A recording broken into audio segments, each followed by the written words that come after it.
I've never really felt, and maybe this is now in retrospect more so than anything, but there is way better people to come back, man. Like, let me just do my weird grime and hip hop music, and you'll another good battle will come along, and it will tick all the boxes for you. He'll be mank, he'll be a bit of a grime guy, you know, like you had Raptor. Like, we have to understand is Raptor is better than me in all of the areas that I thought I was good in. You've got Bobby Rex in Manchester, you've got Shotty, you've got fucking Major Concerns wherever he is. There's so many good people from Manchester that will tick that box for you. Don't worry about me coming back. Like, put yourself in their shoes then, because I'm going to make you answer the question that they want to ask you, which is, why do you think they want you to come back? If all of that is true, why do you think they want you back? Where has this come from? Because I don't think anyone has asked me in at least 6 months. Why do you think everyone got Look, I was there when you made an appearance at a battle rap event and everyone went, holy fucking shit, Blizzard's here, right? Is this the London event, the Prem event? I think so. I remember, because I remember it being in... Look, okay, I can't speak to anybody else. I can only speak to my feed on Twitter. But it was, holy shit, Blizzard's here. Holy Blizzard. Do you think he's coming back? It was reams, man. Where the fuck was this? And when listen, was this? if I have power of editorial authority here. If I have to transpose all of these into the edit at the end of this conversation, trust me, I will, as if to prove my point. But people would be genuinely excited to see you back. So I guess the question is, where is the disconnect between what you're seeing and what the fans are seeing? I just don't have the confidence, in all honesty. Like, I feel like now I've got older, I'm more introspective and a lot less angsty and a lot less energetic. I know what I like. I'm very old-fashioned and a home hermit. I enjoy making music in my gaff, and that's fun. Honestly, like, I've not done a live performance now for 3 years, 4 years, maybe. It was with Shotty's event, and I supported him for a few songs. I hated it. I had like a panic attack after. Hated it. I went home early. I didn't even see Shotty's show. Me and Shotty had a little bit of a tiff about it as well, because he thought I left because I didn't want to see him live. I genuinely was like really, really bad mental health. And ever since then, it's just not interested me. I've had offers as well. I've had offers to do gigs outside the UK. I've had gigs offered in Manchester, London, Liverpool, Birmingham, Scotland, Ireland. I've had offers so many times from even the music I've been making recently, where you'd think that I would have took it easily. Like, I would have just took it, because it's not even like it's music I don't enjoy like making. I love making this music, but performing I just don't enjoy as much anymore. I think it just fills me with such dread. And I used to get stage fright anyway when I was good at it, you know, like when I was at events where I would battle, I'd always find that it would be really hard to talk to me until after my battle was over. So I used to usually do the daytime bit rather than the nighttime bit. So, you know, one of the worst ones I remember was when I battled Lego, and I think it was the end of day 1 or the end of day 2. But I didn't enjoy any of the event. Like, I felt like I wasn't there until after the event, and the venue closed and we all went out for a drink or whatever. I just didn't enjoy it. And I just think it's mainly because it feels like a lot of stress. Like, it feels like it just puts too much of a mental toll on a brain of mine that is already very crowded and very volatile. You know what I mean? Like, I struggle holding conversation for more than 15 minutes, which is, yeah, funny because we're having this conversation now and it's going quite well, bar the rambling. But yeah, like, performing to me, I don't know, this doesn't feel right. At the moment, it doesn't feel right. Maybe, you know, when I get my fitness back, because I'm a big guy now and I've put on weight since the pandemic and before. Maybe it's a self-confidence thing. Maybe I enjoy just, you know, releasing music and people not having to see me perform, because I think it's probably one of my weaker aspects of my arsenal. Let me ask you a question then. I want to come back to the idea of your legacy within the genre, but I want to talk about that then. Is it just a case that you've decided you don't want it? Like at the moment, it doesn't matter if how do I phrase this? When someone sees something in you and they say you'd be really good at that, or you should really try that, and you go, listen, I know what I like and I know what I don't like, and I appreciate the compliment that you're inferring there, but you don't really understand my metapath when I say I don't want to do it because I don't derive. You're imposing on me what you think it's like, and with respect, you A, don't understand what it's like, and B, if you did, you'd probably revise transposing it on me in the first place, because you know who I am, or you know what I like at this point.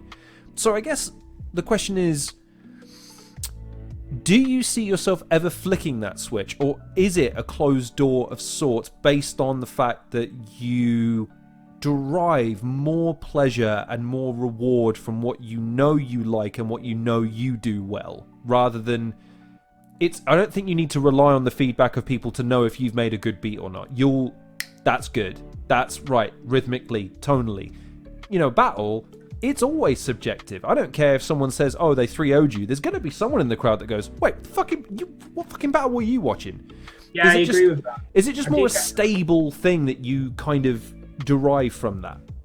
I just think, if I'm honest with you, though, I think it's mainly me being aware of my skill set and where my strengths are, and rather than me highlighting parts of my skill set that I'm not happy with, and then being criticised for it, I'd rather focus more on the things I am good at, and regardless of what people say, but like I was saying before, I can't say that a song is badly made. I can just say I don't like it. So I'm confident enough in my talent and my, not even talent, ability. I'm more confident in my ability in my production and my music, where I can put a song out and someone says it's shit. Really, I know it's not shit. It's just that you didn't like it. Like, I know what I put into it. Like, I know that someone will find it good. With battling, though, I don't feel 100% confident in it anyway, and I never did, but I felt like I just got sort of swept up in it. And, when you get the kind of fucking hype that you get from a battle with Mark Grist where it goes absolutely mental, you just don't want to put it away. And, now I've took time away from it. I've been to events as a fan, and those events I really fucking enjoyed, like, more so than any event I ever performed at. Like, I can't remember some of the greatest battles I can't remember any of the good battles that happened at events that I performed at. Like, Dialect versus Double L, and is probably one of the best tryouts ever, and that was at the battle event I battled Lego at, and was fucking great. I don't even remember being there, dude. Like, I don't remember seeing it. I don't remember watching Luna battle Bloodstro. I was there for Luna's debut. Tell a lie, was I even performing at that one? It wasn't that one. It was ignore me. It was when Luna and Eddie battled. Luna and Matta battled Eddie P and Frisco. I don't remember that battle happening. I'm in the crowd laughing. I don't remember it happening. I bet I was barely there, basically. But then since then, I saw like Shuffle T battle Nugget. Absolutely incredible. And I remember, and Bizzo and Yunnan, like, I saw that live and I was like, wow, like, this is what I was missing out on, because I didn't feel human at the events I was performing at until after I'd performed. Like, the stage fight was a joke. Like, my missus stopped coming to events with me after a while because it was not fun to be around. Like, I'd either get bladdered or I just wouldn't speak to anyone. I'd smoke weed and just not speak to anyone. But yeah. So my point is I'm trying to make, I think it's a closed door. I'm pretty certain that, it's not for me. I don't see myself feeling swayed. Like, there was a split moment last year where, like, Gaspuff needed a battle, and I was like, I feel like Gaspuff would be really funny. And I started writing around and that, and then I remember just thinking, like, I don't even enjoy prepping. Like, I don't enjoy writing the stuff, because with music it lasts for eternity, right? Like, I could make a song and it'll live after I'm gone, whereas a battle, like, I'll perform it once, it's a one and done, and then the performance that I do on the day does not match up with what the camera captures. Like, I see it all the time, and I don't know, like, you've been to a few events, right? So there's battles you've seen where it's a different outcome to what you saw live when you watch it back. You know what I mean? Like, when I saw Bizzo and Yunnan, I was the only judge that thought Yunnan won. And I like Bizzo, I like Yunnan as well. But my point is, I was the only one that thought Yunnan won. I still think that to this day, but people in the comments think that Yunnan got robbed, and other people think Bizzo clearly won, and you just don't know what you're going to see. I think certain battles I've done on the day, I lost against Pamphlet in the room, but won on camera. How does that work? You know what I mean? So, but that's battle rap in a sense, because it's one of those ones that I get gassed up about sometimes, because you really don't know how it's going to go, because there's no real established criteria. And I'll use the one we referenced during our non-existent break as an example. You even said, oh yeah, I lost. Right, I watched that battle. Take your opponent's battle and apply it to anybody else and it still works. Take yours and apply it to anyone else, it doesn't work, because it was all tailored. So in my mind, right, well, he gets points for that, because you can't just sit there and write battle raps that could apply to anyone. With all due respect, I have Google and the ability to type mum jokes. Like, that's not hard. And then making them rhyme, I happen to have the Advanced Rhyming Dictionary out now from Shuffle T and Jamie Blees. Those factor into my enjoyment of battle rap, because I go there to watch people that agonize over these details and put it together in a way no one else can.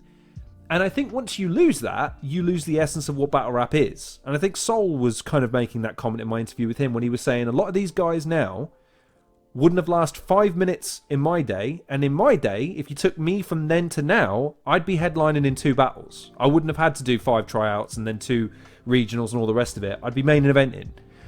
So my question is, what is your relationship with battle rap in hindsight and with it now? Is it something that you spend much time thinking about, or is it just, like you said, it's a chapter, and I take the chapter for what it is? If we're talking are we talking my perspective of me in battle rap, or just battle rap as a whole? Because those are different answers. I'm going to be a little greedy and say that as a person, like, you look back at your own career accolades, your own achievements, your own highs and lows, and you go, right, how do I feel about that? But also, the scene is a product of what you did. Like, the scene wouldn't be where it is without you. So with those highs and lows comes something that you can still look back on and go, yeah, but maybe if they didn't happen, this wouldn't have happened. And I'm kind of glad this happened.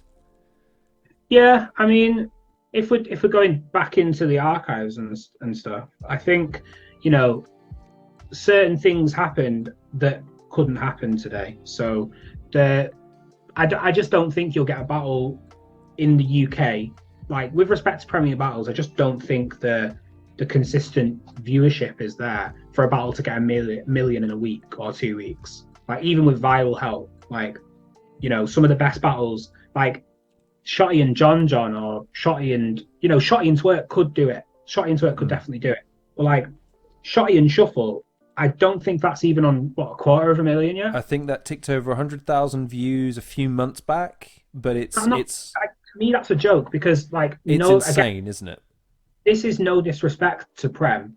It's not anything to do with because here's the thing, like, if talent was to rule out everything else, it'd be on 10 mil, right? But it's just the way the world works.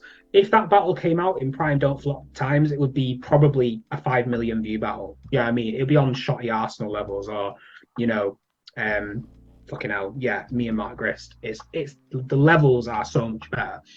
But when you can't really think like that, though, can you? Because the world just changes all the time. And, at one point, getting 10,000 streams on a song was a big deal, and now it's chump change. Do you know what I mean? Gets you £4.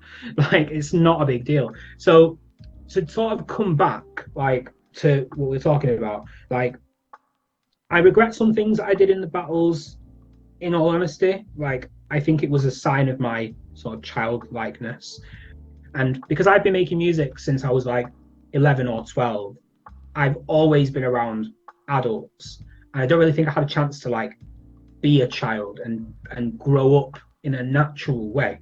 So I went from sort of, being in year 7 at school to then in like year 8 getting taken out of school to do music. Like I was allowed to leave school pretty much at the drop of a hat to do shows.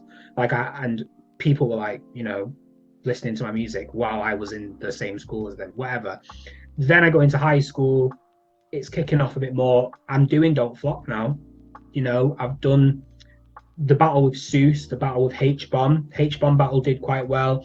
Then I go into like 17, 18, start working on music. And at that point, I never had that chance to just like naturally become a teenager. I was always like around adults, making music with adults, going to over 18 nightclubs to perform music. It was never a thing for me. So when I was battling Pamphlet and doing lyrics about his dad who had died, like that sounds really funny when you watch it, but then when you break it down, it's actually not nice. And it's like if you know, it was all part of the thing. I asked him as well. I said like, "Is there anything you want me to talk about?" And he said, "Oh, don't talk about my missus." And I was like, "Fine, okay." And I think I even told him, I said, I'm going to do some stuff about your dead dad. And he was like, oh, fine, that's cool. Because O'Shea did it in the battle before me. But I got vilified for that. And I think I used shock value. And I've never really cared for shock value. Like, I wouldn't watch a battle that was done that way. Like, even the Jefferson Price and Caustic battle leaves a bad taste in my mouth. Because at what point does it just become attacking someone's character and ruining their life? We're rappers, we're creatives, and we're trying to really articulate something good.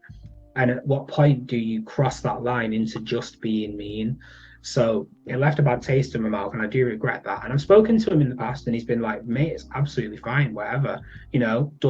Mark Griss said he regrets doing the whole thing about my mum, but it was part and parcel of the experience, and it made it what it is. You can't look back like that, and you can't be sort of uncomfortable. But yeah, I think I don't know if I ever really was myself in my battles. I think the moment I started to be myself was way too late. Like it was when I was battling Shonda Rhimes and I was doing all the clever spoken wordy style stuff. And maybe the very last one that I remember was maybe Roan. But then with Roan, I like fucked that up and like got a bit too high, and I just wasn't really in the right mental headspace for it. I didn't take it seriously enough, and I think that shows when I look back. But then again, I am my own worst critic. You probably look at your interviews from the very beginning and you think, "Fucking hell, what was I doing?" Exactly. Like same with anything. Like you are your own worst critic.